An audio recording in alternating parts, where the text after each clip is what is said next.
আজ একটা গুরুত্বপূর্ণ উপায় বা টোটকা আমি বলবো।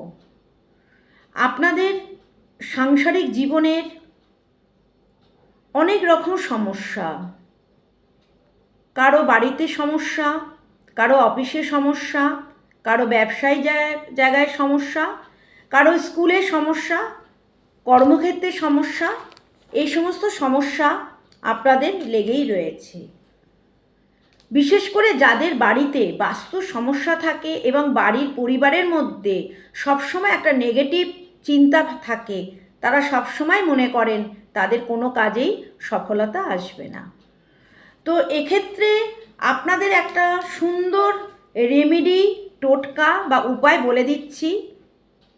আগামী ফলহানি অমাবস্যা 5ই জুন 7টা 15 মিনিট থেকে শুরু হবে এবং পরের দিন 6 জুন পর্যন্ত এই অমাবস্যার তিথি থাকবে।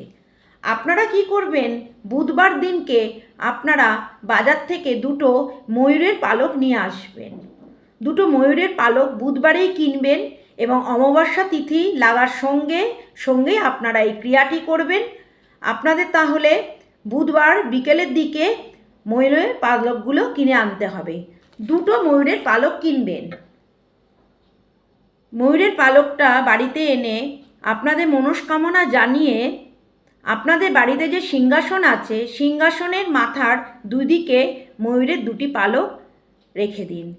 আপনাদের 7 দিন পর থেকে আপনারা যে নেগেটিভ চিন্তায় বাড়িতে যে অশুভ শক্তি বিরাজ করছিল এবং কর্মক্ষেত্রে, বিবাহিত লাইফের ক্ষেত্রে সমস্যা যেগুলো আসছিল, সেগুলো আস্তে আস্তে চলে যাবে।